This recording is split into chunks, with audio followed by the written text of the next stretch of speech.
Welcome back to another episode of Infidelity Tales Lab. We're thankful for your continued viewership. Before we begin, tell us, where in the world are you watching from? We love knowing our global reach. Now, let's dive into today's story. Chapter 1, The Collapse. The summer heat pressed down on Maxwell Reed as he finished repairing the custom motorcycle in his garage. At 42, Max had built Reed custom choppers from nothing into the most prestigious motorcycle shop in the Pacific Northwest. His calloused hands bore testament to decades of meticulous work, a stark contrast to the polished business facade he maintained for his high-end clientele. The phone rang, interrupting his concentration. "Mr. Reed?" An unfamiliar voice trembled on the other end. "This is Mercy General Hospital. Your wife has collapsed and been admitted to our ICU. You need to come immediately." Max's heart hammered against his ribs as he dropped everything, barely remembering to lock up before racing to his truck. 15 years of marriage to Adrienne flashed through his mind. Their whirlwind romance when she'd walked into his fledgling motorcycle shop, their lavish wedding that had nearly bankrupted him, the birth of their daughter Lily, now 14. The hospital's antiseptic smell assaulted him as he burst through the emergency doors. A nurse with tired eyes intercepted him. "Mr. Reed? I'm Nurse Patel. Your wife is stabilized but unconscious. The doctor is with her now. What happened?" "She was fine this morning." Max's voice cracked despite his attempt to maintain composure. "She appears to have suffered a severe allergic reaction, but we're still running tests." Nurse Patel hesitated. "There's something else. Please, bring your daughter here immediately." "Lily? She's at soccer practice. What does she have to do with this?" The nurse's expression grew guarded. "The doctor believes your daughter may have information relevant to your wife's condition." Confused and increasingly anxious, Max called Lily's coach and arranged to pick her up. During the tense drive back to the hospital, Lily fidgeted nervously, her soccer uniform still grass-stained from practice. "Dad, is Mom going to be okay?" Her voice was small, fragile. "The doctors are doing everything they can, Princess." Max squeezed her hand reassuringly, though dread pooled in his stomach. Upon their return, Nurse Patel led them to a small consultation room where Dr. Alvarez waited, his expression grave. "Mr. Reed, we've determined your wife experienced anaphylactic shock from peanut exposure. Her medical records show no previous allergies." Max frowned. "She doesn't have any allergies that I know of. That's why we asked for your daughter." Dr. Alvarez turned to Lily. "Honey, do you know if your mother takes any medications we should know about?" Lily's face crumpled, tears spilling down her cheeks. "She's not allergic to peanuts," she whispered. "She fakes it whenever Dad's around." The room fell silent as Max stared at his daughter. "What are you talking about?" "She eats peanut butter cups all the time with Uncle Brett when you're not home." Lily's voice trembled. But today she had a real reaction to something else. "Uncle Brett." Max's voice hardened. "You mean Brett Sawyer? My business partner?" Lily nodded, unable to meet her father's eyes. "He comes over a lot when you're away at bike shows." Dr. Alvarez cleared his throat. "Mr. Reed, we found traces of a prescription medication in your wife's system that interacted badly with something she consumed. Do you know if she takes any?" "No," Max said flatly. "I don't know anything about her medications." A cold realization spread through him as fragments of memory clicked into place.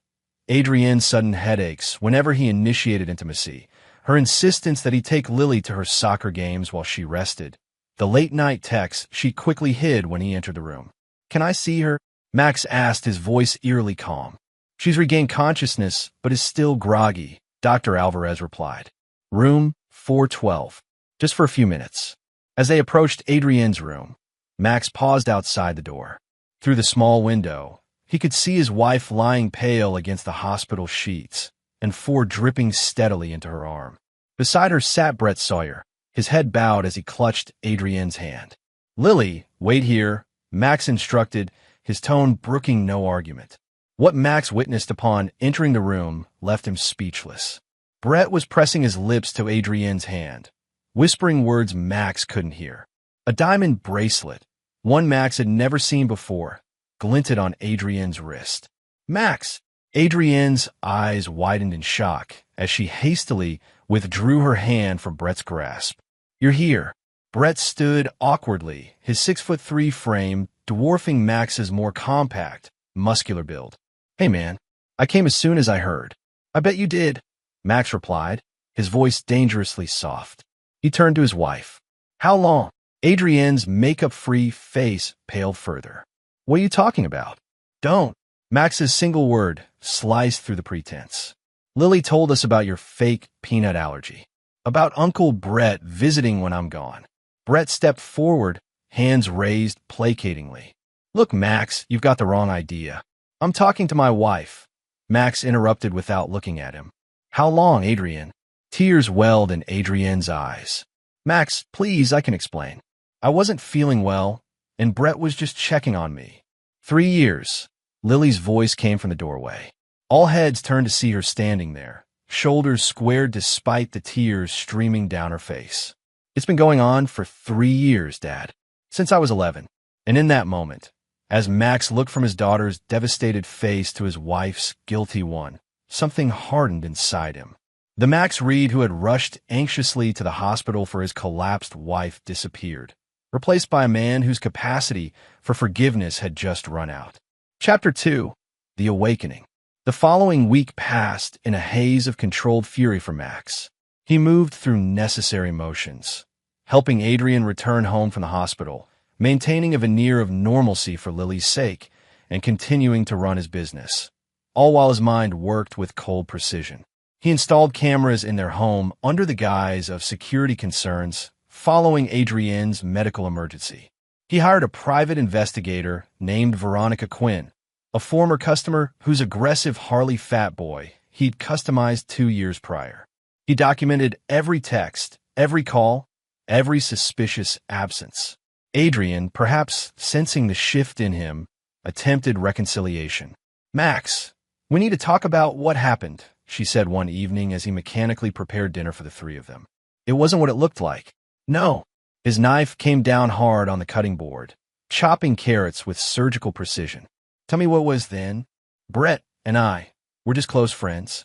He's been helping me through some personal issues. Max's laugh held no humor. Personal issues that require him to give you diamond bracelets and kiss your hand. Personal issues that coincidentally occur whenever I'm out of town. Adrienne's face flushed. You're never home, Max. Always at some bike show, some custom job, some client meeting. Brett listens to me, understand what I need. Max set down the knife and turned to face her fully. What you need, he said quietly, is a better poker face. Lily's known for 3 years, Adrienne. Our daughter has been carrying that secret while you played happy family. Tears spilled down Adrienne's cheeks. I never meant to hurt her. Were you? It just happened, and then I didn't know how to stop it. That's the difference between us, Max replied, turning back to his chopping. I would have known how to stop it. I wouldn't have started it in the first place. Across town, Brett Sawyer's life continued as though the hospital confrontation had never occurred. He showed up at their shared business space daily, managing the books while Max built the bikes. He smiled and joked with customers, made calls to suppliers, and occasionally cast nervous glances at Max's impassive face. We should talk about this, Brett finally said on the 5th day, cornering Max in the workshop. Max continued adjusting the carburetor on a vintage Triumph. Nothing to talk about. Come on, man. 15 years of friendship has to count for something. Let me explain. 13 years of friendship, Max corrected without looking up. 2 years of betrayal. And you explained plenty when I caught you holding my wife's hand in the hospital. Brett ran a hand through his thinning hair. It's complicated. Adrienne and I, we didn't plan this. She was lonely, and I was going through my divorce. Max finally looked up, his eyes cold. My daughter knew for 3 years, Brett. 3 years of watching her mother lie to my face while you played uncle to her. Did either of you think about what that did to her? Brett had no answer. That night, Veronica Quinn delivered her first report. They meet at the Lakeside Motel every Tuesday and Thursday, usually around 2 p.m. He pays cash, but she's used her credit card at the cafe next door several times. She slid photographs across Max's desk. Adrienne and Brett entering the motel, kissing in his car, having lunch with their heads close together at a secluded restaurant. Max studied them impassively, Their text messages? Explicit. Veronica handed him a printout. He's promised to leave his new girlfriend for her once they figure out how to handle you. There's also this. She passed him another document. Brett's been systematically transferring small amounts from your business accounts to his personal one. About $200,000 over the past 3 years. Max nodded, unsurprised. And the other matter? Your daughter's been communicating with them both. It appears they've been trying to convince her not to tell you, promising she could live with them once they're together. Veronica hesitated. I don't normally get involved beyond facts, but the psychological manipulation of your kid is disturbing. Something dangerous flashed in Max's eyes. Thank you, Veronica. There will be a bonus in your final payment. After the PI left, Max sat alone in his home office, systematically organizing the evidence. Around midnight, a soft knock at the door interrupted his concentration. Dad! Lily stood hesitantly in the doorway, dressed in pajamas too childish for her 14 years. Can I talk to you? Max immediately set aside his work. Of course, princess. Always. Lily perched on the edge of the chair across from him, her eyes red-rimmed from crying. I have to tell you something, and you're going to hate me. I could never hate you, Max said firmly. Mom and Brett, they asked me to talk to you. Lily's voice wavered. They want me to convince you to give Mom a quick divorce. Brett says if you fight it, they'll take me away from you. Max's knuckles whitened as he gripped the arms of his chair. Did they now? Lily nodded miserably. They said they'd tell the court you're dangerous because of your motorcycle club connections, that you have a violent past. Max's past before Reed Custom Choppers wasn't something he discussed often.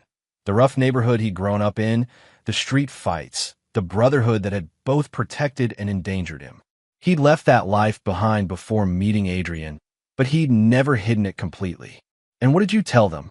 Max asked quietly. I said I'd think about it. Lily looked up, tears streaming down her face. But I don't want to lose you, Dad. They're the liars, not you. Max came around the desk and knelt before his daughter, taking her small hands in his calloused ones. Listen to me, Lily. No one is taking you away from me. No one is taking anything from us ever again. Do you understand? Lily nodded, searching his face. What are you going to do? I'm going to protect what's mine, Max said simply. And I need you to trust me, even when things get complicated. Can you do that? Yes, Lily whispered. Good girl. Max brushed her hair back from her face. Now, I need you to do something for me. I need you to pretend, just for a little while, that you're helping them. Tell them you'll talk to me about the divorce. Can you do that? Understanding dawned in Lily's eyes. You're setting a trap. Max smiled grimly. I'm teaching them about consequences. Now go get some sleep, princess. Things are going to change soon. After Lily left, Max picked up his phone and made a call to a number he hadn't dialed in almost 20 years. Wolf, he said when a gruff voice answered. It's Hammer. I need a cash in that favor. Chapter 3, The Strategy. 3 days after Lily's revelation, Max sat across from Pierce Harrington, the most ruthless divorce attorney in the state. Despite the unseasonable heat, Harrington wore a three-piece suit, his silver hair immaculately styled. Let me be clear, Mr. Reed, Harrington said, reviewing the evidence Max had provided. You have more than enough here to ensure a favorable divorce settlement.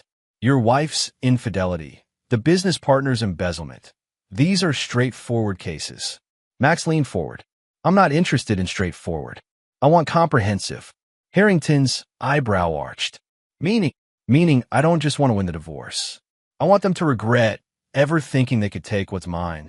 A slow smile spread across the attorney's face. Now that's a strategy one can work with.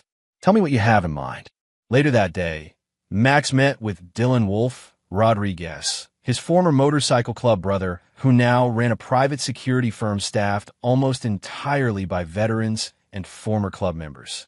They sat in Wolf's Spartan office, surrounded by monitors displaying various client locations. Your guy's not careful, Wolf observed, showing Max surveillance footage of Brett meeting a man in a parking garage. He's been talking to this character, small-time loan shark named Carson Webb. Borrowed $50,000 last month. Gambling? Max asked. Wolf shook his head. Nah, looks like he's trying to liquidate assets and disappear. The embezzlement from your business was just the beginning, my guess. He and your wife are planning to run once they've bled you dry through the divorce. Max's expression hardened. Not happening. What do you need from me, brother? Wolf asked, his loyalty to his former club made unwavering despite the decades between them. Protection for Lily, surveillance on them both, and Max hesitated.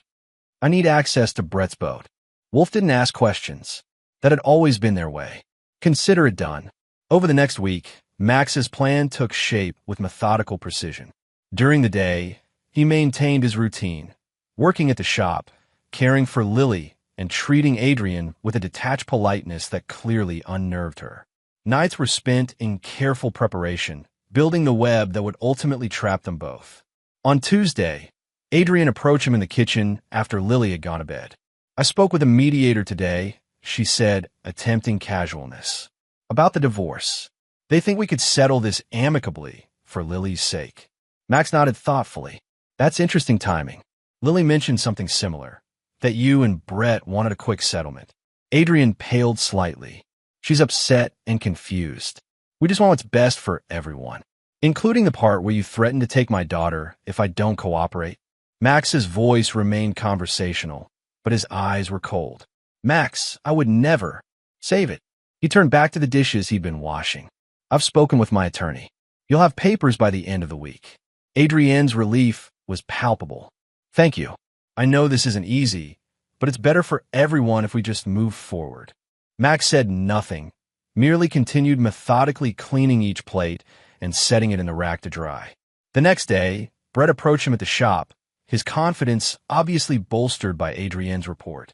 Max, I want you to know that Adrian and I never meant for things to happen this way. We're prepared to be fair about the business. Fair, Max repeated, setting down the wrench he'd been using. You steal from me for 3 years, sleep with my wife, manipulate my daughter, and now you want to be fair? Brett's face reddened. Look, we all make mistakes.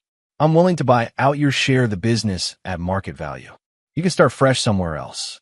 Max studied his former friend for a long moment. You know what, Brett? You're right. It's time we all move forward. He extended his hand. No hard feelings. Surprise flickered across Brett's face before he cautiously accepted the handshake. I'm glad you see it that way. Life's too short for grudges, Max said with a smile that didn't reach his eyes. In fact, why don't you and Adrian take my cabin reservation this weekend? I booked it months ago for our anniversary, but obviously that's not happening now. Seems a shame to waste it. Brett's eyes widened at the unexpected offer. Are you serious? Absolutely. Lily's got a soccer tournament anyway. I'll text you the details. Max turned back to the motorcycle he'd been repairing. Consider it a peace offering. That night, Max finalized the last details with Wolf and Pierce Harrington. The attorney had filed special motions under seal, ensuring Brett and Adrian wouldn't be notified until the exact moment Max needed them to be. Wolf's team had completed their surveillance, documenting not only the affair, but also Brett's meetings with various shady characters as he attempted to gather cash. You sure about this timeline? Wolf asked as they reviewed the plan. Seems tight. It has to be, Max replied. They're planning to run with everything. My business, my money, my daughter. This ends now. As he drove home that night, Max reflected on the path that had led him here.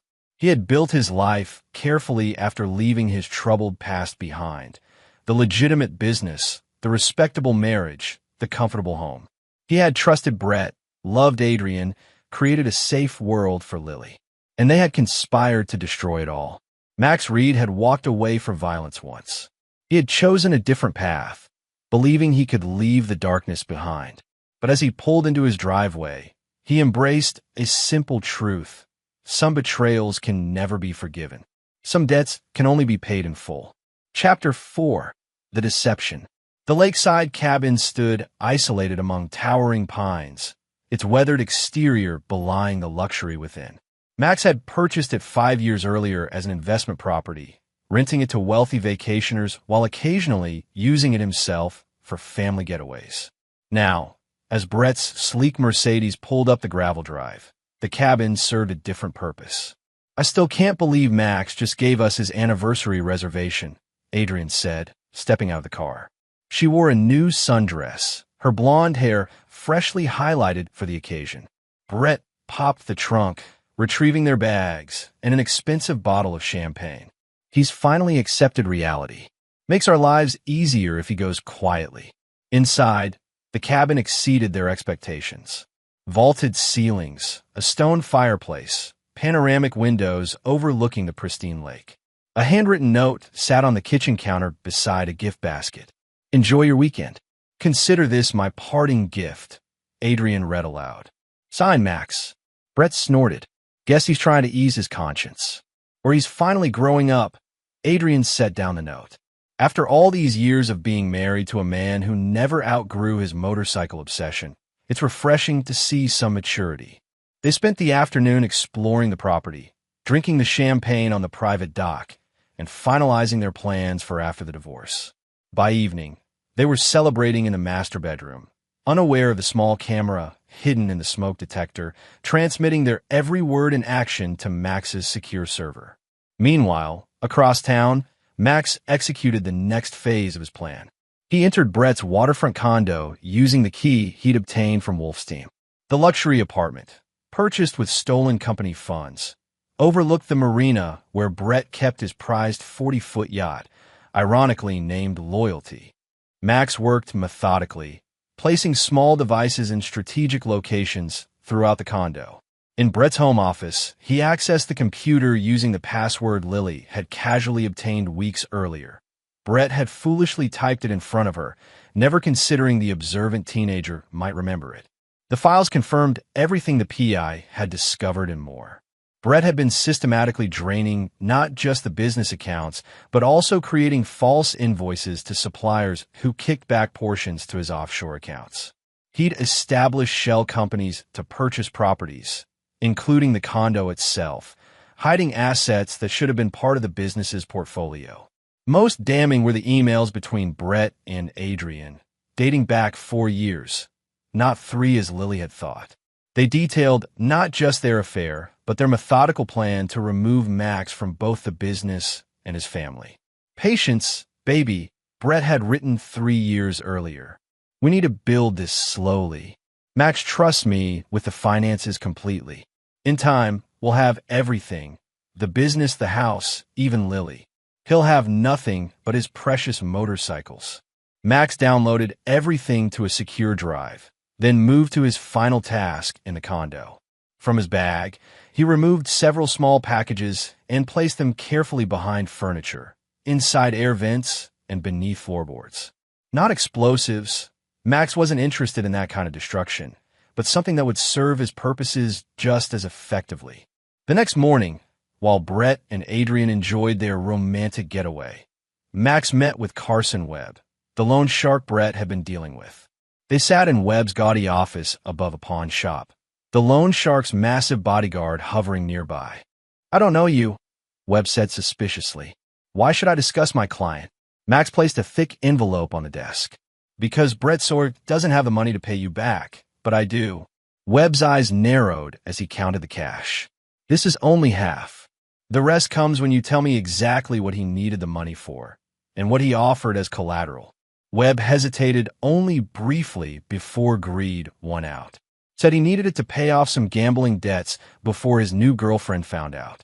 Offered his boat as collateral. Said it was fully paid off, worth twice what he was borrowing. Max smiled thinly. "The boat is registered to our business, not to him personally. He has no right to offer it as collateral." Webb's face darkened. "That lying son of a—" "I'll pay off his debt," Max interrupted. "In exchange for these." He slid a document across the desk. "Sign over any claim to the boat to me, and provide a statement about your dealings with Brett." "Why would I do that?" Webb asked, though his eyes kept returning to the remaining cash in Max's hand. "Because otherwise, I'll report you for lending against fraudulent collateral. My guess is you don't need that kind of attention from authorities." By the time Webb grudgingly signed the papers, Max had what he needed, proof that Brett had attempted to use company property as personal collateral for illegal loans. That afternoon, Max drove to the soccer fields where Lily's tournament was underway. He stood on the sidelines, cheering as she skillfully maneuvered past defenders to score a goal. When the game ended, she ran to him, flushed with victory. "Did you see that, Dad?" Coach says I might make varsity next year. Max hugged her, cherishing the moment of normalcy. You were amazing, princess. As they walked to his truck, Lily's excitement faded, replaced by concern. Are they at the cabin? Yes. Everything's going according to plan. Mom texted me this morning, Lily said quietly. She wants me to come live with them after the divorce. Says they can give me a more stable environment. Max's jaw tightened, but he kept his voice even. And what did you tell her? That I'd think about it. Lily looked up at him. That's what you told me to say, right? To make them think their plan is working. Exactly right. Max squeezed her shoulder, just for a little while longer. That evening, after ensuring Lily was safely staying with her best friend's family, Max drove to the marina. Brett's beloved yacht sat moored at its slip, gleaming white against the darkening sky. Using the key he'd had duplicated months earlier, Brett had carelessly left his keys unattended at the shop numerous times. Max boarded the vessel. He worked for several hours, making specific modifications to the boat systems. Not sabotage that would endanger lives, but changes that would serve his larger plan. When he finished, he placed an envelope in the boat's cabin containing copies of Brett's fraudulent loan documents, then departed as silently as he'd arrived. The final piece of his weekend work took place at Reed Custom Choppers. Max entered the shop after hours, heading straight for the office Brett had used for years. He accessed the company's financial records, implementing the changes his attorney had prepared. By morning, all trace of Brett's embezzlement would appear to have been discovered and reported to authorities, with timestamps dating back several months, as though Max had been building a case all along. As Sunday evening approached, Brett and Adrian packed their bags at the cabin, unaware that their romantic weekend had been meticulously observed and documented. They drove back to town, confident that their plans were proceeding smoothly, oblivious to the trap that was about to spring shut around them. Chapter 5. The Confrontation. Monday morning arrived with deceptive normalcy. Max opened the shop as usual, working on a custom chopper for a wealthy tech executive. Brett arrived an hour later, looking relaxed and sunburned from his weekend away. Morning, Brett said casually. Thanks again for the cabin. Adrian and I had a great time. Glad to hear it, Max replied without looking up from his work. Coffee's fresh. Brett helped himself to coffee, then headed to his office. 20 minutes later, the shout echoed through the building. What the hell is this? Max calmly set down his tools and followed the sound to Brett's office. His former friend stood behind his desk, face flushed with anger, staring at his computer screen. Problem? Max asked mildly. My accounts are frozen. All of them. Brett jabbed at his keyboard. And there's some kind of audit notification on the company's server. What did you do? Max leaned against the doorframe. I didn't do anything. The automated security system flagged unusual transfers about 3 months ago. Been building a case ever since. Brett's expression shifted from anger to calculation. Look, I can explain those transfers. It's a tax strategy one was implementing for the business. A tax strategy that moved company funds into your personal accounts and shell corporations? Max raised an eyebrow. Interesting approach. You're making a mistake, Brett warned. I built this business with you. Without me handling the finances, you'll run it into the ground in 6 months. Max stepped into the office, closing the door behind him. Here's what's going to happen, Brett.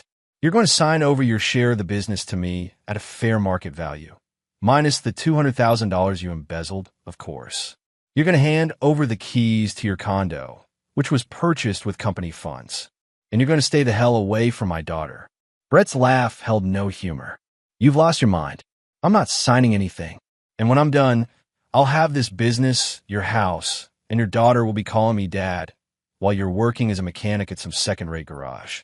I figured you'd say that. Max placed a thumb drive on the desk. This contains records of your embezzlement, copies of emails between you and Adrian dating back 4 years, and footage of you offering my boat, registered to the business, as collateral for an illegal loan. The color drained from Brett's face. You're bluffing. The police have already received copies. Max continued as though Brett hadn't spoken. So has the IRS. Pierce Harrington filed motions this morning documenting your fraud as part of my divorce proceedings. Oh, and Carson Webb signed a statement about your loan and its fraudulent collateral. He wasn't happy to learn the boat wasn't actually yours to offer.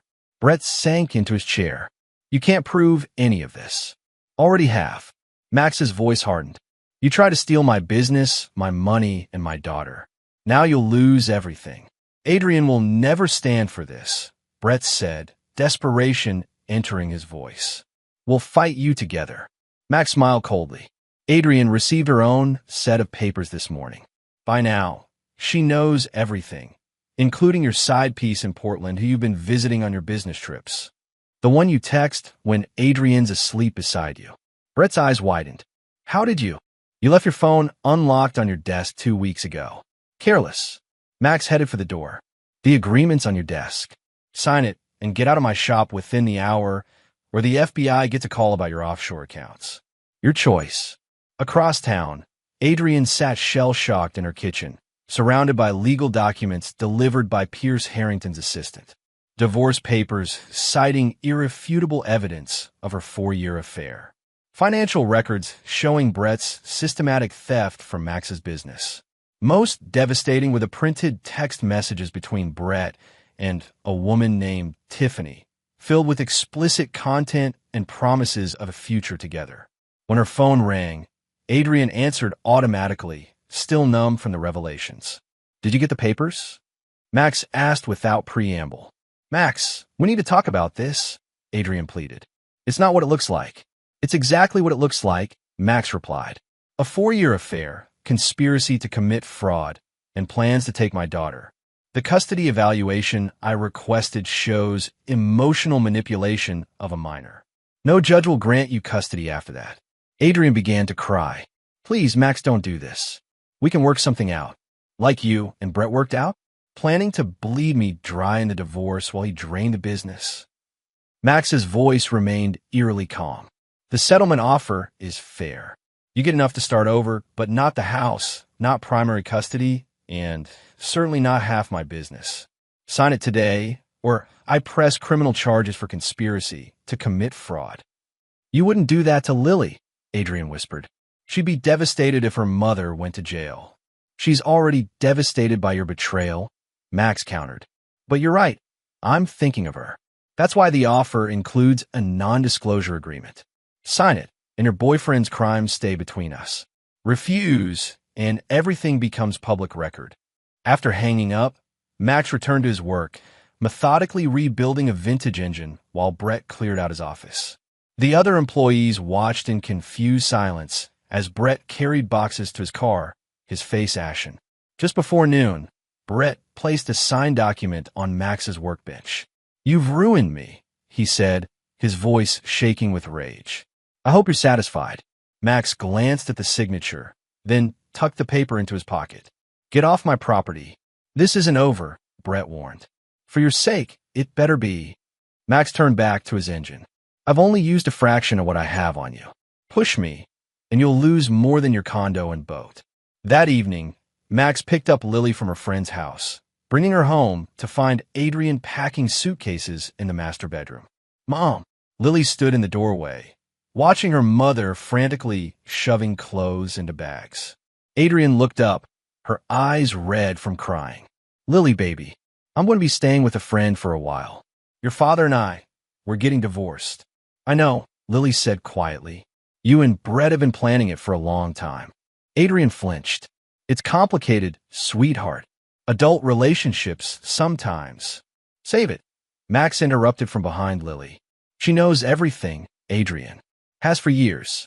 Adrian sank onto the bed, her composure cracking. Lily, I know you're angry now, but someday you'll understand. I wasn't happy. I needed more than a faithful husband who built a successful business, so you could have everything you wanted. Max finished. Than a father who never missed a single one of her soccer games? Is that what you needed more than? You don't get to claim moral high ground. Adrian snapped, anger temporarily overriding her distress. You've destroyed Brett financially. His accounts are frozen, his condo's being repossessed. He has nothing. He tried to steal everything from me. Max replied evenly. Actions have consequences. Lily stepped forward, Her young face set in lines of hurt and determination. You lied to me, Mom. For years. You and Brett made me keep your secret. Said it would hurt Dad too much if I told. Do you know what that did to me? Adrian reached for her daughter, but Lily stepped back. Baby, I never meant to hurt you. We were going to be a family. You, me, and Brett. I already had a family, Lily said, her voice breaking. And you broke it. Max placed a protective hand on Lily's shoulder. The settlement papers are on the kitchen counter. Your lawyer has reviewed them and advised you to sign.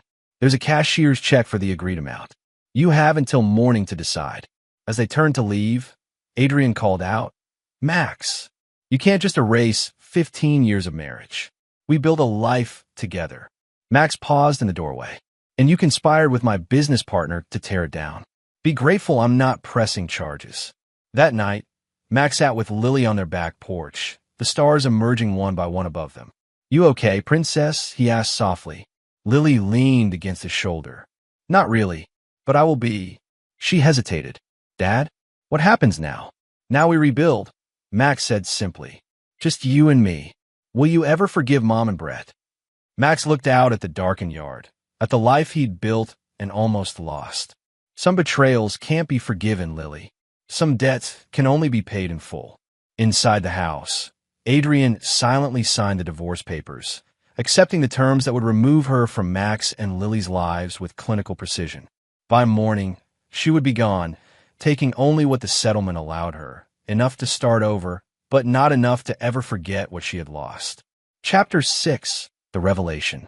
2 weeks after Adrian moved out, Max entered Reed Custom Choppers to find an envelope on his workbench. Inside was a single key and a note in Brett's handwriting. You won. Happy now. The key belonged to Brett's prized yacht, the boat he'd obtained through creative accounting of company funds and had attempted to use as collateral for his illegal loan.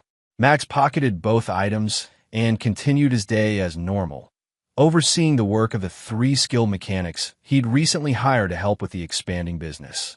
Without Brett's financial manipulation, the shop's true profitability had become apparent, allowing Max to grow his team and take on more high-end clients.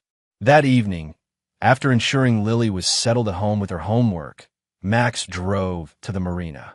Brett's yacht, now legally Max's property, sat in its slip, gleaming under the security lights. Using the key, Max boarded the vessel, conducting a thorough inspection of the modifications he'd made weeks earlier. As he worked, his phone buzzed with a text from an unknown number. You think you've won, but you have no idea what's coming. We're not finished. Max studied the message, recognizing Brett's typical phrasing. He sent no reply, simply continued his methodical inspection of the boat, ensuring everything was in place for what would come next. The following day, Pierce Harrington called with news. Brett Sawyer filed a countersuit this morning, claiming you fabricated evidence of embezzlement to force him out of the business. Max had expected this. Let him. The paper trail goes back 3 years. Every transfer, every fake invoice, every shell company, it's all documented. He's also alleging you sabotaged his personal property and hacked his accounts. The attorney's tone remained professional, but curiosity edged his voice. Anything I should know about? I access company property using company credentials, Max replied carefully. The boat is registered to Reed Custom Choppers, not to Brett personally. As for his accounts, he left his passwords in company files. Nothing illegal about reviewing company documents. Harrington clearly didn't believe the careful phrasing but continued. His new attorney is Wallace Bennett. Aggressive but sloppy. I've beaten him 4 times in court. Keep me updated, Max said before hanging up. That weekend, while Lily attended a sleepover, Max drove to a secluded fishing spot 2 hours from town. Wolf waited for him, sitting on the tailgate of his battered pickup truck, smoking a cigar. Thought you quit, Max commented, nodding at the cigar. Wolf shrugged. Special occasions only. He handed Max a folder. Everything you asked for. Bank records, internet history, phone logs. Your ex-wife and ex-partner have been busy. The contents confirmed what Max had suspected. Despite the divorce settlement's non-disclosure agreement, Adrian and Brett had continued communicating, planning their counterattack. They'd contacted former business associates, spreading rumors about Max's unstable behavior and dangerous connections. Brett had attempted to access the company's client list, presumably to poach customers for a new venture. Most concerning were the messages regarding Lily. "We'll get her back," Brett had written. "My attorney says we can prove Max is an unfit parent. We just need to be patient." Max's expression hardened as he read. "They never learn." Wolf studied his old friend. "What's the play here, Hammer?" In the old days, problems like this would have disappeared permanently. "I'm not that man anymore," Max replied, though his tone lacked conviction. Wolf raised an eyebrow. "No. From where I'm sitting, you're setting up something that goes way beyond legal remedies." Max was silent for a long moment, watching an osprey circle above the lake. "They try to take everything from me, Wolf. My business, my money, my daughter. They manipulated Lily, made her keep their secrets. Now they're still plotting, still threatening what's mine." His voice hardened. "I gave them a chance to walk away. They chose war instead." "Just making sure you're clear on what you're doing," Wolf said, grinding out his cigar. "Once this goes into motion, there's no pulling back." "I'm clear," Max assured him. "Are your men ready?" Wolf nodded. "Everything's in place. Just give the word." The next week passed in a strange calm. Max ran his business, attended Lily's soccer practices, and maintained the appearance of a man moving forward with his life. Beneath the surface, however, the machinery of his plan continued to advance with relentless precision. On Friday evening, Lily approached him as he prepared dinner. "Dad, can I ask you something?" "Always, princess. Are you really going to take Mom's money?" "Brett told his friend that you're trying to leave Mom with nothing, and it's not fair." Lily's expression showed her confusion. "He said you're being cruel." Max set down the knife he'd been using to chop vegetables. "What friend did Brett tell this to? And how do you know about it?" Lily shifted uncomfortably. "He told Mr. Carson at soccer practice yesterday. I heard them talking when I was getting water." "Carson Webb was at your soccer practice?" Max's voice remained calm, but alarm bells rang internally. The loan shark had no legitimate reason to be anywhere near his daughter. "He said he was there to watch his niece, but I don't know any Webb girls on the team." Lily frowned. "Dad, what's going on?" Max chose his words carefully. "Brett borrowed money from Carson Webb.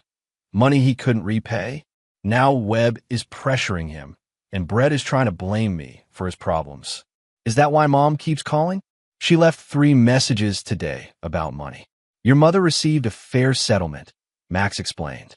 "More than fair, considering what she and Brett tried to do.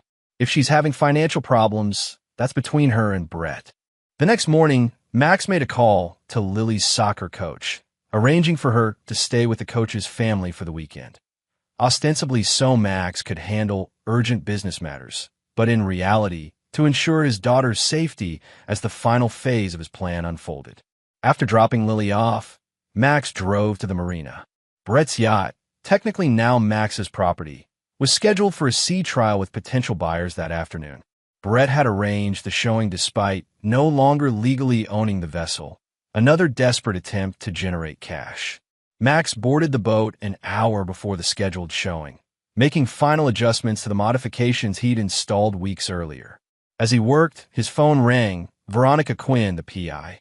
"They're on the move," she reported. "Adrian just picked up Brett at his motel."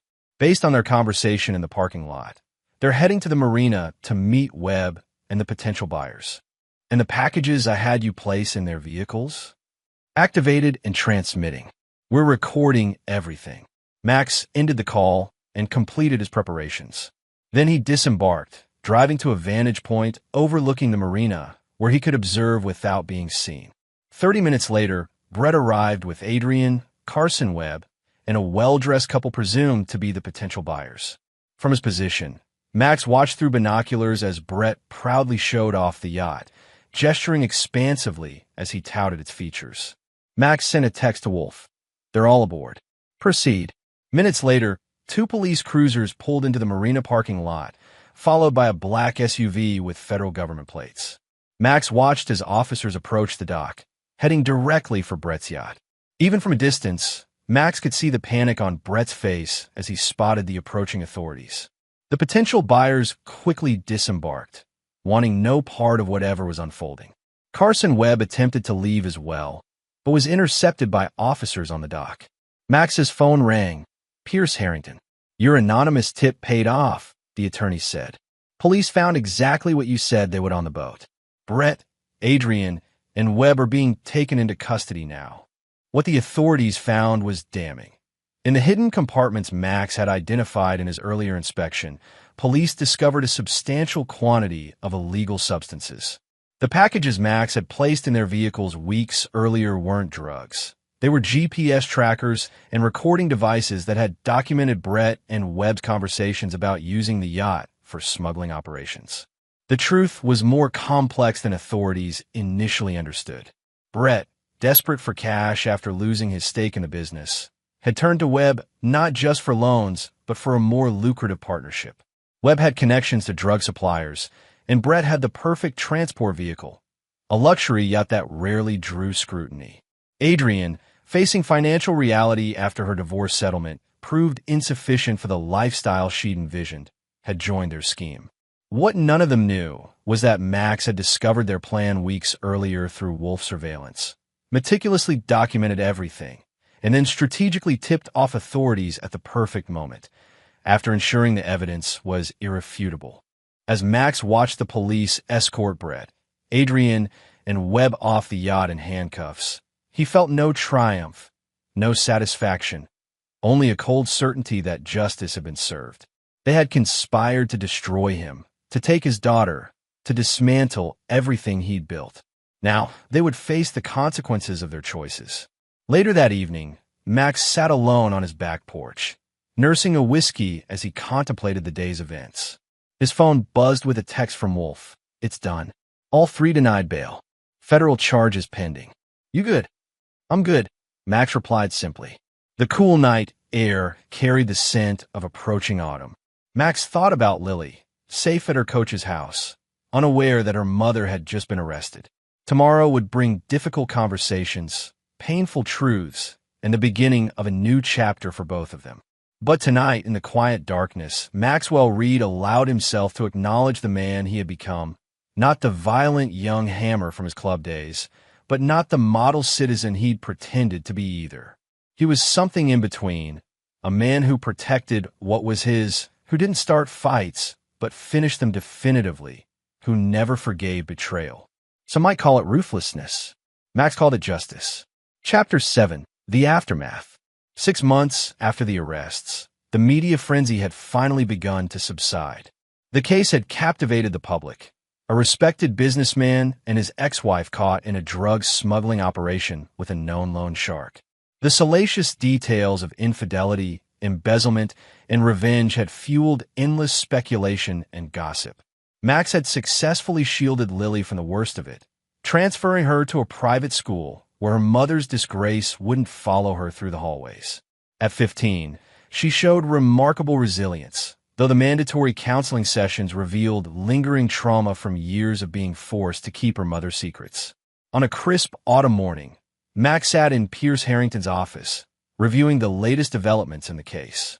Brett accepted a plea deal, Harrington reported, sliding a document across his desk. 15 years for drug trafficking, conspiracy, and fraud. In exchange for his testimony against Webb suppliers, they dropped some of the more serious charges. And Adrian? Max asked, his voice neutral. 10 years, eligible for parole in 7. Her attorney argued she was coerced by Brett and Webb, but the recordings from her PI proved she was an active participant. Harrington studied Max thoughtfully. The judge was particularly disturbed by the evidence that they planned to use Lily as leverage against you in the divorce. Max nodded. The judge hadn't been the only one disturbed by that revelation. It was the moment he'd decided mere financial ruin wasn't sufficient punishment for their betrayal. What about the civil suits? Max asked. All resolved in your favor. Brett's countersuits were dismissed when his criminal charges came to light. The business is entirely yours, free and clear. Harrington closed the file. You've won on every front, Mr. Reed. Completely and irrevocably. Yet victory felt hollow as Max drove to Reed Custom Choppers, which had expanded to a second location under his careful management. The shop floors bustled with activity, skilled mechanics working on custom bikes for wealthy clients across the country. Max's reputation for excellence had only grown since Brett's departure, ironically benefiting from the publicity surrounding the case. In his office, formerly Brett's domain, Max found a small package waiting on his desk. No return address, just his name written in an unfamiliar hand. Inside was a child's bracelet, crudely made of colored thread, with a note. Found this in her cell. Thought Lily might want it back. Officer Ramirez, County Detention Center. Max recognized the bracelet immediately. Lily had made it in summer camp when she was 10, giving it to Adrian, who had promised to wear it forever. Apparently, forever had ended somewhere between the divorce and the drug trafficking scheme. That evening, Max showed the bracelet to Lily as they ate dinner. This came today. You can throw it away if you want. Lily examined the faded threads, her expression unreadable. I remember making this. Mom acted like it was the most precious thing ever. She set it down carefully. Did she send it? A guard found it in her cell, Max explained. Thought you might want it back. Lily was quiet for a long moment. Do you ever miss her? Mom, Max considered the question carefully. I miss who I thought she was, he finally answered. The woman I married, the mother I thought you had. But that person wasn't real. Dr. Brennan says I need to separate my feelings about what Mom did from my feelings about Mom herself, Lily said, referencing her therapist. But I don't know how to do that. Neither do I, Princess. Max reached across the table to squeeze her hand. We just take it one day at a time. Later that night, after Lily had gone to bed, Max received an unexpected visitor. Detective Laura Sandoval stood on his doorstep, her expression professional but troubled. Mr. Reed, sorry to disturb you so late. May I come in? Max led her to his living room, offering coffee, which she declined. Detective Sandoval had been the lead investigator on Brett and Adrienne's case, thorough and uncompromising in her pursuit of evidence. I'll be direct, she said, sitting rigidly on the edge of his couch. We've received new information about your ex-partner's smuggling operation. What kind of information? Max asked, keeping his expression neutral. Information suggesting the drugs found on the yacht were planted. Her sharp eyes never left his face. Brett Sawyer is claiming you set him up. Max met her gaze steadily. Brett's facing 15 years in federal prison. He's desperate. Perhaps. She opened her notebook. But certain aspects of the case have always troubled me. The timing of your anonymous tip. The perfectly documented evidence. The recording devices in their vehicles that you just happen to have installed through your private investigator. I was documenting their conspiracy to defraud me, Max replied calmly. When I discovered their other activities, I reported it, as any citizen should. Detective Sandoval studied him for a long moment. Mr. Reed, I've been a detective for 17 years. I've learned to recognize patterns. The evidence against your ex-wife and partner was comprehensive, meticulous, almost too perfect. Are you accusing me of something, detective? I'm observing that a man with your background might know how to orchestrate certain outcomes. She closed her notebook. Your former association with the Phantom Riders Motorcycle Club gave you connections that most people don't have. Max's expression hardened slightly. That was 20 years ago. I left that life behind. Did you? Detective Sandoval stood. Or did you just become more sophisticated in how you handle your enemies? She moved toward the door, then paused. For what it's worth, I think they deserved what they got. Using your daughter as a pawn in their schemes. She shook her head in disgust. But vigilante justice is still outside the law, Mr. Reed. After she left, Max poured himself a whiskey, contemplating her warning. He wasn't worried. The evidence he'd planted was untraceable. The recordings legitimate, even if selectively edited. Detective Sandoval might have suspicions, but suspicions weren't proof. His phone rang. Wolf. We've got a problem, his old friend said without preamble. Webb's talking to the feds, offering information in exchange for a reduced sentence. What kind of information? Max asked, though he already suspected the answer. He's claiming the whole operation was your idea. That you set up Brett and Adrian to take the fall while you handled the distribution side. Wolf's voice was grim. It's bullshit, but he's got a federal prosecutor listening. Let him talk, Max said after a moment's thought. His word against mine, and I've got recordings proving otherwise. It's more complicated than that, Wolf warned. Webb claims he has evidence you accessed the boat before the bust. Says you're the one who planted the drugs. For the first time since his plan had been set in motion, Max felt a flicker of concern. He had indeed accessed the boat. Multiple times, though he'd been careful to avoid security cameras and witnesses. He's bluffing, Max said with more confidence than he felt. Let me know if anything develops. The next day, Max received a call from an unexpected source. Adrienne's sister, Patricia, who had never approved of their marriage. I hope you're satisfied, Patricia said without greeting. My sister will spend the next decade in prison because of you. Your sister is in prison because she conspired to traffic drugs and steal my business, Max corrected coldly. You really expect me to believe that? Patricia's voice dripped with scorn. Adrienne never touched drugs in her life. This has your fingerprints all over it, Max. Everyone knows you set them up. Everyone being you and Brett's mother? Max asked sarcastically. Being anyone who knows what you're capable of, Patricia shot back. The prosecutors may have bought your innocent act, but I know better. You couldn't stand that Adrienne found happiness with someone else, so you destroyed them both. After ending the call, Max drove to Reed Custom Choppers, burying himself in work to avoid dwelling on Patricia's accusations. He was applying a custom paint job to a vintage Harley when his attorney called again. Webb made his deal, Harrington reported grimly. In exchange for information about his suppliers, he's getting a reduced sentence. But there's more. He's also provided a statement implicating you in planting evidence. Max set down his paint gun. Can they prove anything? Not yet, but the federal prosecutor has requested a review of the case.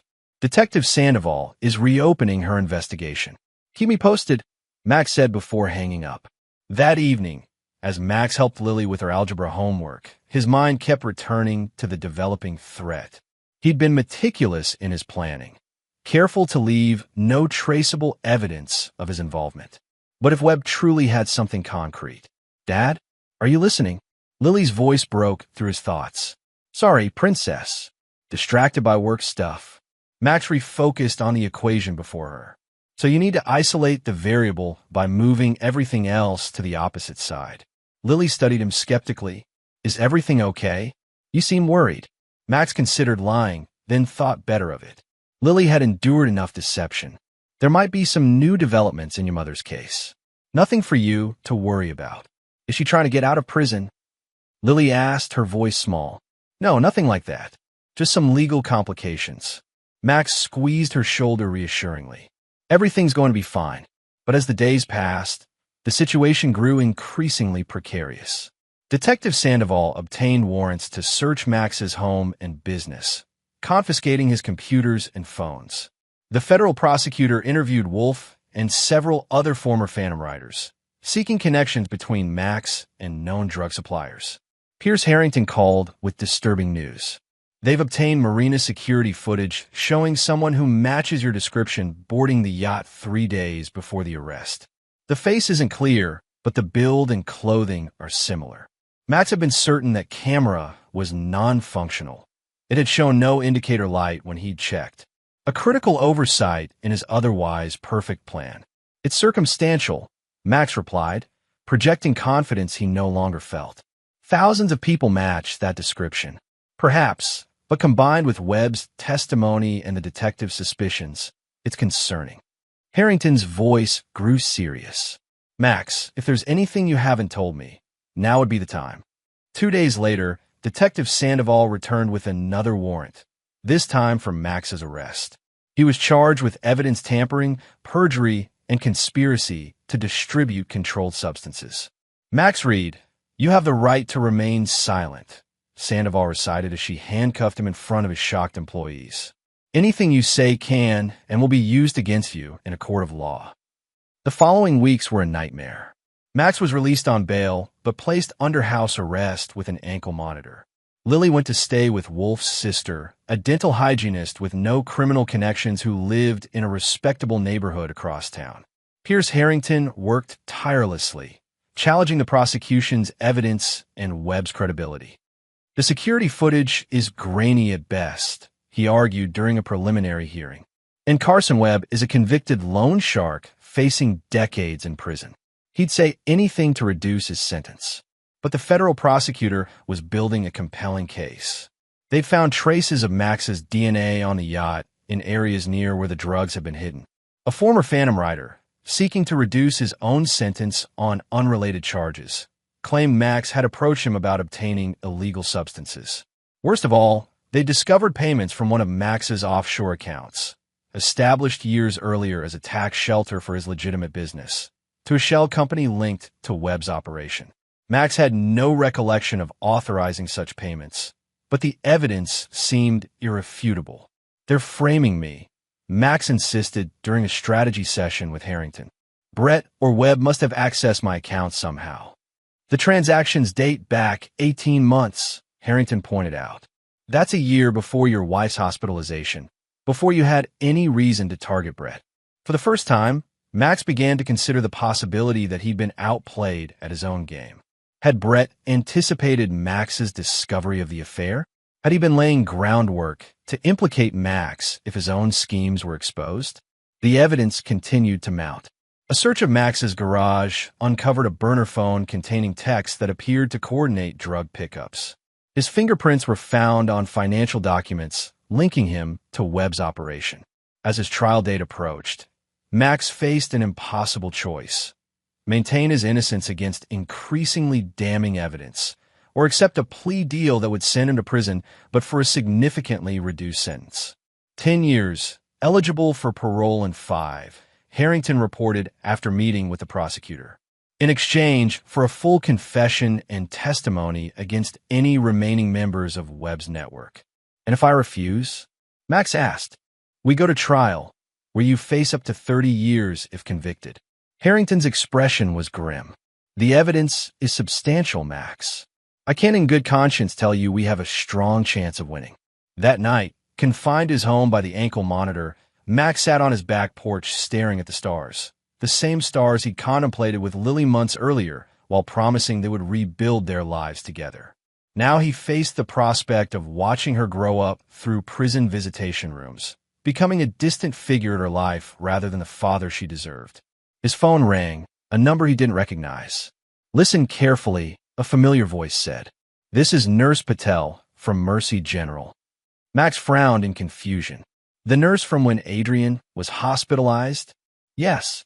We haven't much time," she continued urgently. "There's something you need to know about your wife's admission that day." Chapter 8.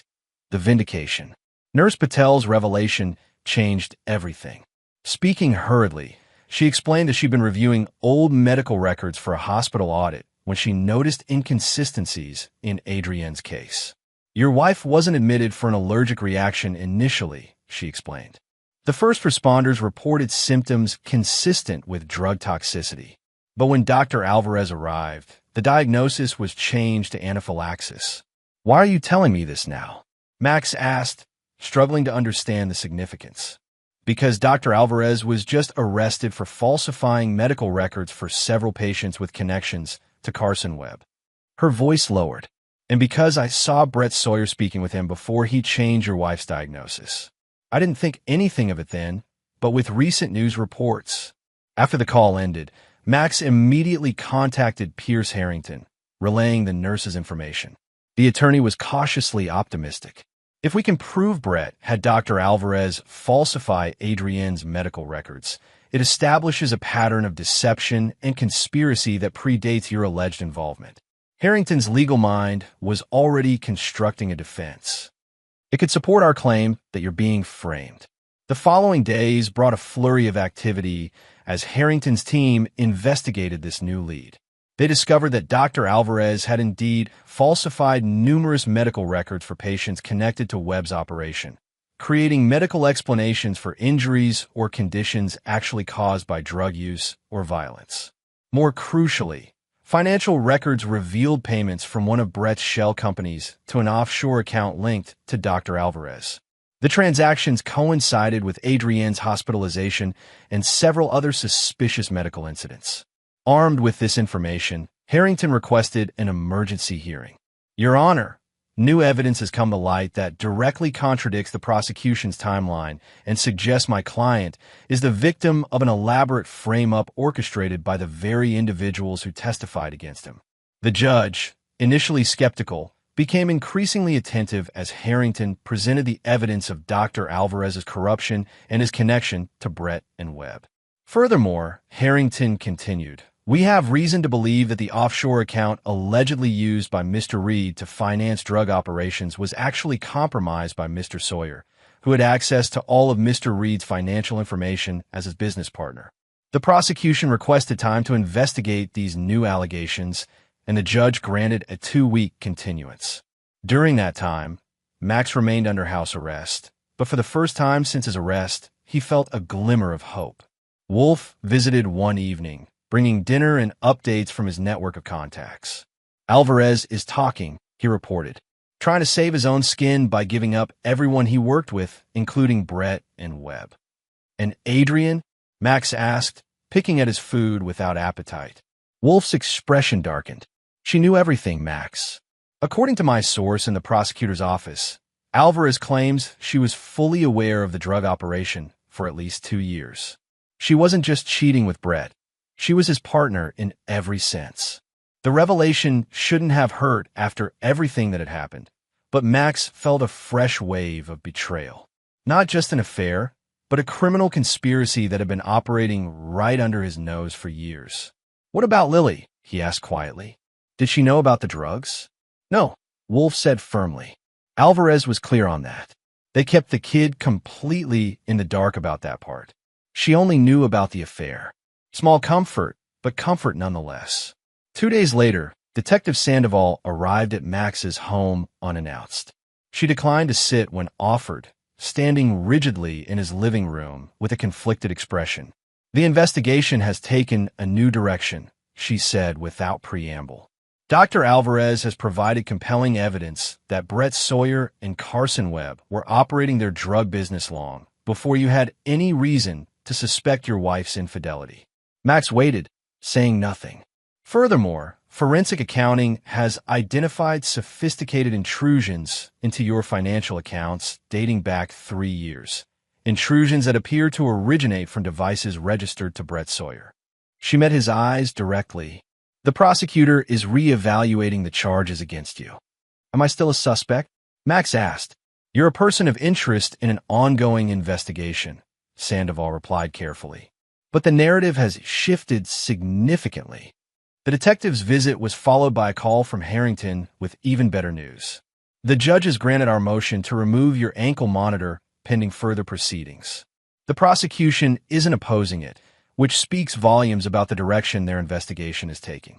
Over the next week, the case against Max crumbled rapidly. Forensic analysis of the marina security footage revealed subtle evidence of digital manipulation. The figure boarding the yacht had been digitally inserted using sophisticated software. The burner phone found in Max's garage contained trace DNA from Brett Sawyer alongside Max's fingerprints, suggesting it had been planted.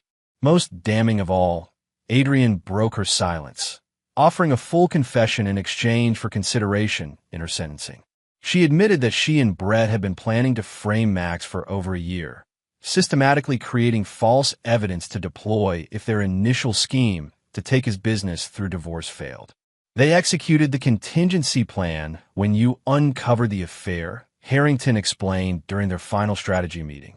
"Brett had been skimming from the business for years, creating a paper trail that would implicate you in money laundering if necessary. When you caught them and secured the divorce settlement, they moved to Plan B, framing you for drug trafficking. Using the same drugs they were actually trafficking," Max observed with grim irony. "Exactly. They planted evidence in your home and vehicles, manipulated financial records to show connections between you and Webb's operation, and created a fictional scenario where you orchestrated everything as revenge for their affair." Harrington shook his head in grudging admiration. It was elaborate and might have worked if not for Nurse Patel's conscience. 3 days later, the prosecutor formally dropped all charges against Max.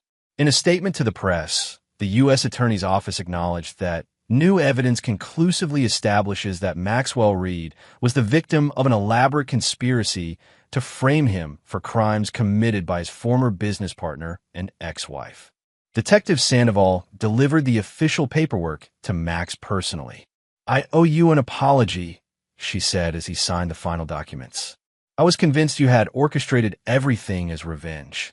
"I wanted revenge," Max admitted, "but not like this." Sandoval studied him thoughtfully. "For what it's worth, I believe you, and I'm sorry for what they put you and your daughter through." She hesitated. The system doesn't always get it right, but this time, justice prevailed. As news of Max's exoneration spread, Reed Custom Choppers experienced an unexpected surge in business. Customers drawn by the dramatic story and impressed by Max's resilience. The media, which had eagerly covered his arrest, now painted him as a sympathetic figure, wronged by those closest to him. Through it all, Max focused on rebuilding his relationship with Lily, who had been deeply traumatized by the entire ordeal. Their weekly therapy sessions together gradually helped her process her feelings about both parents, the father falsely accused and the mother who had participated in the frame-up. Dr. Brennan says it's okay to still love Mom while hating what she did. Lily told him one evening as they worked together in the garage, rebuilding a vintage motorcycle as a father-daughter project. "But I don't know if I can ever forgive her." Max handed her a wrench, considering his response carefully. "Forgiveness is your choice, princess. No one can tell you what's right for your heart." "What about you?" Lily asked, adjusting a bolt with growing confidence. "Will you ever forgive them?" Max thought about Brett and Adrian serving their sentences in federal prisons, about the years of deception, the manipulation of his daughter, the calculated attempt to destroy him completely, about how close they had come to succeeding. "Some betrayals can't be forgiven," he said finally. "Some debts can only be paid in full." Lily nodded, seeming to understand something fundamental about her father. His capacity for love matched only by his capacity for justice when those he loved were threatened. As they continued working on the motorcycle, Max felt a sense of peace that had eluded him since the day Nurse Patel had stopped him in the hospital corridor. The truth had finally emerged. Justice, in its imperfect way, had been served. And most importantly, he and Lily were rebuilding their lives together, stronger for having weathered the storm. Chapter 9. The Reckoning. 1 year after the charges against him were dropped, Max stood at the window of his expanded workshop, watching as 5 skilled mechanics worked on custom motorcycles for clients across the country. Reed Custom Choppers had not merely survived the scandal but thrived, becoming the premier custom motorcycle builder in the western United States. Pierce Harrington entered through the private door, carrying a leather portfolio. "Sorry I'm late. Court ran long." "No problem." Max led him to his office, a modern space that bore no resemblance to Brett's former domain. "What's the update?" Harrington opened the portfolio, revealing legal documents. Brett's appeal was denied. The federal appeals court upheld his 20-year sentence. Following Dr. Alvarez's testimony and additional evidence uncovered during the investigation, Brett's sentence had been significantly increased. As for Adrian, her cooperation earned her a reduced sentence, but she's still looking at 8 years, minimum. Max nodded, feeling neither satisfaction nor regret, only a cool finality. And Webb, 15 years. His previous record worked against him, despite his cooperation. Harrington hesitated. "There's one more thing. Brett's mother is moving forward with her lawsuit against you for malicious prosecution and intentional infliction of emotional distress." Max had expected this. Carol Sawyer had been vocally proclaiming her son's innocence despite overwhelming evidence, insisting that Max had somehow manipulated the justice system to frame Brett. "It's frivolous," Harrington continued. "She has no standing, no evidence, and frankly, no reputable attorney would take the case. She's filing pro se." "Let her file," Max said dismissively. "She needs someone to blame." After Harrington left, Max drove to Lily's school for her soccer championship game. At 16, she had developed into a formidable midfielder, attracting attention from college scouts despite her young age. Max watched proudly from the stands as she skillfully maneuvered past defenders, setting up the winning goal in the final minutes. "Did you see that assist?" Lily asked excitedly as they walked to his truck after the game, her team medal gleaming around her neck. "Perfect timing," Max confirmed, slinging his arm around her shoulders. Those college scouts were impressed. Lily's smile faltered slightly. "Dad, Mom wrote me another letter. She wants me to visit her." Max kept his expression neutral. Since her incarceration, Adrian had made numerous attempts to maintain contact with Lily. Letters, phone calls, requests for visits. Max had left the decision entirely to Lily, supporting her choice either way. "What do you want to do?" he asked. Lily sighed. "I don't know. Part of me wants to see her, to ask her why she did it all. But another part." She trailed off, struggling with emotions no teenager should have to navigate. "You don't have to decide today," Max assured her. "Or ever, if that's what feels right." That evening, as they celebrated Lily's victory with dinner at her favorite restaurant, Max received a text from Wolf. "Heads up, Brett made contact." Max's body tensed, but he maintained his casual demeanor as he excused himself to return the call in private. "What kind of contact?" he asked without preamble when Wolf answered. "Letter sent to your home address. My guy at the federal facility intercepted it during mail screening." Wolf's voice was grim. "It's disturbing, Hammer. Detailed threats against you and Lily. References to people on the outside who will settle the score." Max's jaw tightened. "Forward me a copy. And increase security on Lily immediately." "Already done. Kirsten's on her way to the restaurant now. We'll follow you both home. I've also alerted Sandoval. She may want to open a new investigation." After returning to the table, Max maintained a cheerful facade for Lily's benefit, but his mind was calculating potential threats and necessary countermeasures. Brett's connections weren't extensive, but he was desperate and had nothing to lose. A dangerous combination. Later that night, after ensuring Lily was safely asleep with Wolf's most trusted operative monitoring the house, Max reviewed the intercepted letter. Brett's handwriting had deteriorated in prison, but his hatred came through clearly in every vicious sentence.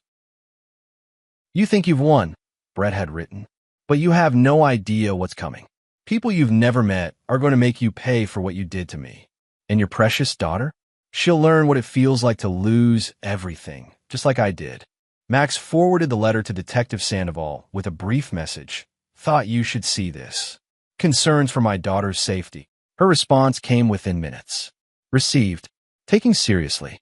Will contact federal marshals and prison authorities. Suggest immediate security precautions."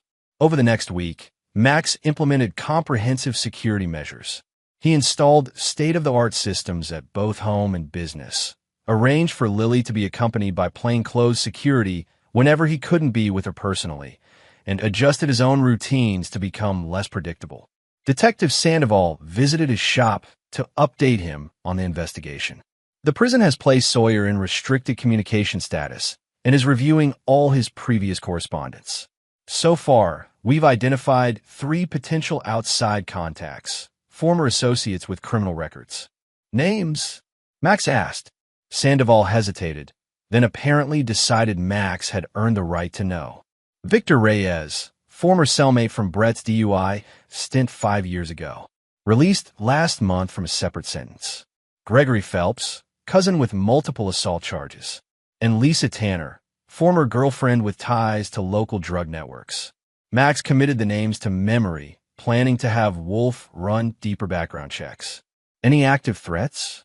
"Nothing concrete yet, but we're monitoring. I've also assigned a patrol to your neighborhood and requested additional surveillance on your business." 2 days later, Max received another call from Wolf. "We've got movement. Reyes and Phelps were spotted meeting at a bar downtown. My guy couldn't get close enough to hear the conversation, but they seemed agitated, kept looking at something on a phone." "Lily's schedule," Max guessed. "Or mine. Probably. I've got people watching them, but they're being careful." The waiting was the hardest part. Knowing threats were circulating, but unable to confront them directly. Max found himself returning to old habits from his Phantom Riders days, varying his routes, checking for surveillance, keeping his back to walls in public places. The first direct attempt came 3 weeks after Brett's letter. Max was working late at the shop when the security system alerted him to movement at the rear entrance. The cameras showed a figure in dark clothing attempting to disable the alarm panel. Max contacted Wolf rather than police, knowing his friend's team could respond faster and more decisively. Within minutes, two of Wolf's operatives had the intruder, Victor Reyes, zip-tied on the floor while Max watched him passively. "Brett sends his regards," Reyes spat, blood trickling from his split lip where he'd resisted capture. "I'm sure he does," Max replied evenly. "What was the plan here, Victor? Break in and do what exactly?" Reyes glared but said nothing. "Let me guess," Max continued. "Start a fire? Plant something illegal? Maybe rough me up a bit?" He crouched down to meet Reyes's eyes. Brett's not very creative with his revenge scenarios. When police arrived, Max provided security footage showing Reyes's break-in attempt. Detective Sandoval personally took his statement, her expression grim. "This is escalating faster than we anticipated," she observed. "Reyes has only been out of prison for 6 weeks. For him to risk returning on an attempted burglary charge. Brett must have promised him something substantial," Max concluded. The incident with Reyes proved to be just the beginning. Over the next 2 months, Max dealt with multiple threats. A suspicious package delivered to his home, safely detonated by the bomb squad, revealing no explosives but a threatening message. An attempted cyber attack on his business servers, and most alarmingly, a man following Lily after soccer practice until her security detail intervened. Through it all, Max maintained a calm exterior for his daughter's benefit, though the strain began to show in the new lines around his eyes, the increased vigilance in his movements. Lily, perceptive as always, noticed the changes. "This isn't going to stop, is it?" she asked one evening as they sat in their living room, the TV on but unwatched. "Brett's going to keep coming after us." Max considered lying, then discarded the idea. "Not forever, but for now, yes, he's trying to hurt us from prison."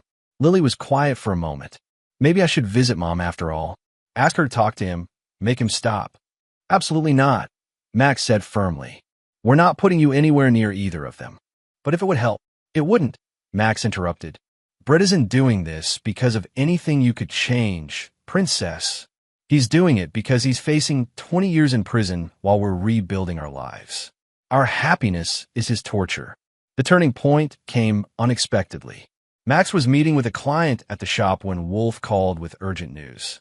Gregory Phelps just tried to access Lily's school using a fake ID. Wolf reported, his voice tight with controlled fury. "My operative intercepted him in the parking lot. He had a knife, Max, and a burner phone with Lily's class schedule." Something cold and implacable settled in Max's chest. Every line he'd drawn, every moral boundary he'd established since leaving his troubled past behind, suddenly seemed irrelevant in the face of this direct threat to his daughter. "Where is he now?" Max asked, his voice dangerously soft. "Secure location. Police haven't been notified yet." Wolf recognized the tone in his old friend's voice. "What do you want to do?" "I'll be there in 20 minutes. Max ended the call and turned to his client. "Family emergency. We'll have to reschedule." The secure location was a remote warehouse owned by one of Wolf's shell companies. Phelps sat handcuffed to a metal chair, his face already showing evidence of rough handling by Wolf's men. He looked up defiantly as Max entered. "You're making a big mistake," Phelps growled. "I've got rights." "Not here you don't," Max replied calmly, pulling up a chair to sit facing him. "Now, I'm going to ask you some simple questions, and you're going to give me honest answers. How you feel afterward depends entirely on those answers." What followed was not an interrogation Max would ever recount to Lily or admit to Detective Sandoval. But it yielded critical information. Brett had established a network of outside contacts before his arrest, creating insurance policies to be activated if he ever went to prison. These included offshore accounts accessible to certain associates, blackmail material on former clients, and detailed plans for retribution against specific targets, with Max and Lily at the top of the list. Most crucially, Phelps revealed that Brett had been communicating with his network through coded messages passed via his mother during prison visits. Carol Sawyer, consumed by belief in her son's innocence, had become the unwitting conduit for his revenge plans. Armed with this information, Max implemented the final phase of his response. First, he provided carefully edited intelligence to Detective Sandoval, enough to justify a raid on Carol Sawyer's home that uncovered written instructions from Brett and lists of potential targets. Next, working through Pierce Harrington, he filed for and received a permanent restraining order against Carol Sawyer, legally barring her from any contact with Max or Lily and from coming within 500 feet of their home, business, or Lily's school. Finally, and most decisively, Max reached out to contacts in the federal prison system, former clients who owed him favors.